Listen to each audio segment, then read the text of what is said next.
The cold silence of space was interrupted only by the hum of the Glimmerance, a sleek and imposing Glycerec warship drifting through the void. Its commander, Lixer, stood tall on the bridge, his scaled arms folded behind his back, staring intently at the holographic display before him. His species had long conquered worlds and dismantled civilizations, their superior technology making them the undisputed rulers of entire star systems. "Commander, we've intercepted an unusual transmission," reported a technician, the thin tendrils on his head twitching as he manipulated the ship's scanning equipment. Lixer turned, intrigued but cautious. The Glycerec took no chances with new species. A single miscalculation could threaten their dominion, though most species they encountered were technologically inferior. Still, it paid to be cautious. "Source?" Lixer demanded, his deep voice rumbling through the command chamber. "It's from a small, water-heavy planet in the third system. Primitive technology, but there are signs of life. Humanoid in nature. Designation: Earth." Lixer narrowed his eyes at the display, where images of Earth flickered.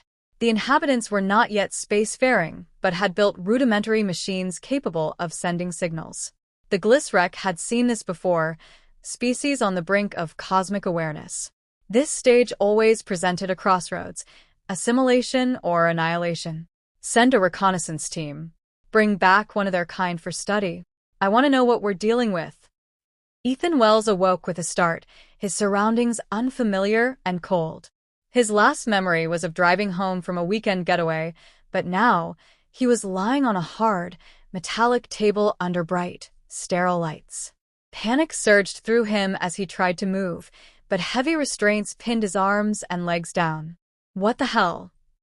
Around him stood tall, reptilian figures, their skin an iridescent green, their faces a bizarre blend of predatory and curious. One of them, clearly the leader, stepped forward, observing him with cold, calculating eyes. "We have captured a specimen," the alien said in a guttural, accented voice, its words translated through some unseen device.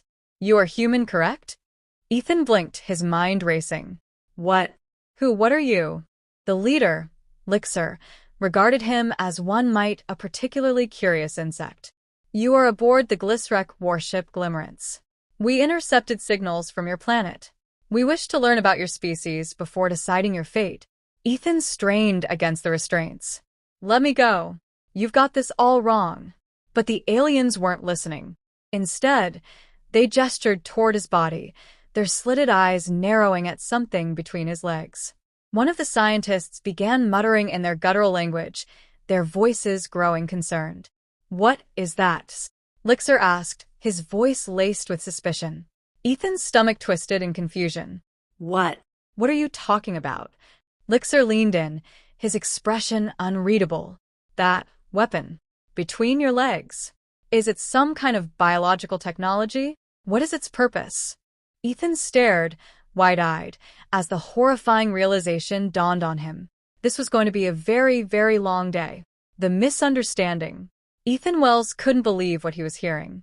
The tall, imposing alien commander stood over him, his glowing yellow eyes fixed on Ethan's groin, mistaking a part of his anatomy for some kind of weapon.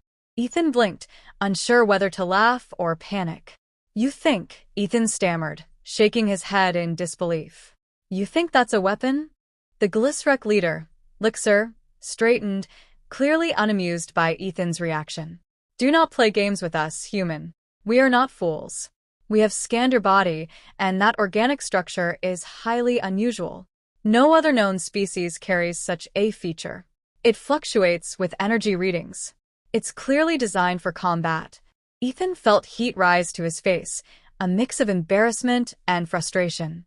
These aliens were dead serious, and explaining basic human biology to a bunch of reptilian warriors wasn't exactly what he had in mind when he woke up this morning. But the cold, calculating look in Lixer's eyes told Ethan this wasn't just a misunderstanding. They truly believed he was hiding something dangerous. "Listen," Ethan began, trying to sound calm. "That's not a weapon. It's part of my body. How do I even explain this? It's for reproduction, not combat. Lixer's eyes narrowed suspiciously. Reproduction. His voice dripped with skepticism. Are you suggesting that your species uses such primitive, dangerous devices for procreation? Ethan nodded awkwardly, realizing just how strange this must sound to them. Yeah, that's exactly what I'm saying. It's not dangerous. It's, normal for humans. The room fell silent. The other Glycerec scientists exchanged doubtful glances, their slitted eyes darting between Ethan and their scanning devices. Clearly, they weren't buying it. Lixer took a step back, his claws tapping the metal floor as he processed this new information. We have seen many species across the galaxy, but none with such reckless biological designs. If what you say is true, then your species must be even more unpredictable than we thought. One of the scientists, a smaller Glycerec with pale green scales, leaned in and spoke urgently in their guttural language. Ethan couldn't understand, but it was clear the conversation was about him.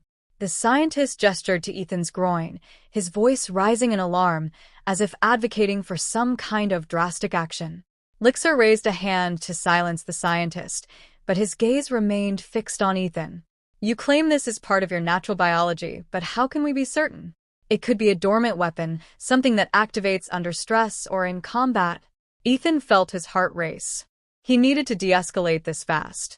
I swear, it's not a weapon. Look, if you just let me go, I'll... Lixer cut him off. No, we cannot take that risk. Until we fully understand this device, we cannot allow you to leave. You are too dangerous. Panic set in as Ethan realized they were serious. The restraints around his wrists and ankles tightened, and the room's temperature seemed to drop. The Glycerec weren't going to let him go until they were certain he wasn't a threat. And they were dead certain his weapon was one. Ethan lay on the cold metal table, his mind racing. His hands and feet were still locked in place by the restraints, and the aliens weren't backing down. They truly believed that the weapon between his legs was some kind of dormant biotech, and they weren't going to let him go until they figured it out. The sterile scent of the Glycerec warship, mixed with the hum of alien machinery, only heightened his sense of urgency. He needed a way out. Fast. Ethan scanned the room, trying to get a sense of his surroundings. The Glycerec were tall, cold-blooded, and calculating, but they clearly didn't understand human biology, an edge he could use. The scientists were murmuring in their alien language, huddled around a console, reviewing data from their earlier scans. They weren't paying close attention to him, which was their first mistake. He tugged at the restraints. They didn't budge, but as he struggled, he felt something near his wrist, a small latch under the table. The Glycerec had strapped him down with advanced tech, but the locking mechanism was surprisingly simple. He flexed his fingers, inching them toward the latch. If he could just get it open. One of the scientists turned to him, narrow eyes gleaming with suspicion. Ethan froze, keeping his movements small. The alien seemed to inspect him for a moment, but then turned back to his console. That was all the time Ethan needed. His fingers found the latch, and with a quiet click, the restraint around his wrist loosened. Ethan moved quickly, freeing his other wrist, then his ankles. His body surged with adrenaline, every second ticking in his head as he slid silently off the table. He crouched low, keeping out of sight behind an equipment rack. He needed a plan and a weapon. While the aliens were convinced he was dangerous, it was time to live up to that belief. He spotted a storage cabinet in the corner of the room. Moving cautiously, he opened it to find a sleek, alien rifle. It was lightweight, made of a dark metal, and covered in strange symbols. Ethan had no idea how it worked, but he figured pulling the trigger was universal. He grabbed it, along with a small, glowing device that looked like a data pad, something that might help him navigate the ship. Taking a deep breath, Ethan stepped out from behind the equipment and aimed the rifle at the nearest alien. The cold metal felt unfamiliar in his hands, but the threat was clear. "Nobody move," he said, his voice steady but low. "I don't want to hurt anyone. I just want off this ship." The scientists froze, their glowing eyes locking on the rifle. Lixer, standing at the far end of the room, raised a hand slowly. "Human, you are making a grave mistake. You don't know how that weapon works." Ethan kept the barrel steady, his finger resting on the trigger. "I don't need to know. I just need you to let me go. Lixer took a step forward. You think you can escape? This ship is vast, and we have thousands of troops aboard. You'll never make it. Ethan narrowed his eyes. Maybe. But I've got something you fear, a weapon you don't understand. And if you don't let me go, I'll use it. The room went dead silent. The irony wasn't lost on him. He was playing right into their misunderstanding. But if it got him out of this nightmare, he'd take it. Lixer's eyes flashed with uncertainty. We will comply for now. But this isn't over, human. You are more dangerous than we imagined. Without another word, Ethan backed toward the exit, rifle raised. He was on his own now, and the only thing keeping him alive was their irrational fear of the weapon between his legs. The door to the lab hissed open as Ethan backed out, rifle still trained on the Glycerec inside. His heart pounded in his chest, but he kept his movements slow and deliberate. The corridors of the alien warship stretched out before him, cold, metallic, and unfamiliar. He had no idea where he was going, but his instincts screamed at him to keep moving. Escape was his only option. As he moved down the hallway, the glowing device he had grabbed from the lab hummed to life. It projected a holographic map of the ship, and Ethan quickly realized it was some kind of navigation tool. He traced a path toward what looked like the hangar bay, where he hoped to find a shuttle to get off this damned ship. His boots echoed lightly in the empty halls, but he knew it wouldn't stay quiet for long. The Glycerec would realize he was gone soon, and with thousands of troops aboard, his window for escape was closing fast. He turned a corner and nearly ran into a squad of Glycerec soldiers. Their reptilian eyes widened in shock at the sight of him, but Ethan raised the alien rifle, finger on the trigger. Don't move, he shouted. The soldiers hesitated. They knew about the weapon he carried, though they had no idea it was only biological and not technological. Their fear was palpable, and Ethan saw his opportunity. I don't want to use this, Ethan said, stepping forward, his voice hard. But I will if you don't stand down. The soldiers exchanged nervous glances. For all their advanced technology and superior numbers, they were frozen in the face of the unknown. That was the key to Ethan's advantage, fear of the unpredictable. Slowly, they lowered their weapons and backed away, allowing him to pass. Ethan kept his grip tight on the rifle, the holographic map guiding him closer to the hangar. His mind raced, trying to process the absurdity of his situation. The aliens thought his anatomy was a weapon, and now that ridiculous misconception was the only thing keeping him alive. As he approached the hangar bay doors, an alarm blared through the ship. Red lights flashed overhead, and Ethan's pulse quickened. They had discovered his escape. The hangar doors slid open, revealing a massive chamber lined with sleek alien ships, and standing between him and freedom was none other than Commander Lixer, flanked by a group of elite soldiers. Lixer's gaze burned into Ethan, but there was something else there, uncertainty.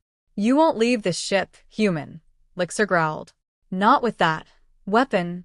Ethan raised the rifle again, eyes locked on the alien commander. I told you, it's not what you think it is. But, you know what? If you want to keep believing it is, fine by me. I'll give you one chance to stand down. Let me go, or I'll use this thing, and you'll find out what it can really do. Lixer's soldiers shifted uneasily, their weapons trembling in their hands. The Glycerec leader's eyes narrowed, but he hesitated. The fear was real, even for him. You are reckless, Lixer spat. And dangerous. Perhaps your species is more dangerous than we imagined. But today, we will let you leave. This encounter is not over. Ethan didn't lower the rifle. Good choice. Without another word, he backed toward one of the small shuttles, never breaking eye contact with Lixer. As soon as the hatch opened, he climbed inside, sealing the door behind him. The ship's controls were surprisingly intuitive, and within moments, Ethan activated the engines and shot out of the hangar bay into the cold expanse of space. As the Glycerec warship shrank in the distance, Ethan leaned back in the pilot's seat, finally allowing himself to breathe. He had survived. Somehow, he had turned the most bizarre misunderstanding of his life into an escape plan. He smirked, shaking his head in disbelief. A weapon between my legs. Unbelievable. The stars stretched out before him as he set a course for Earth, grateful that, For once, a human's greatest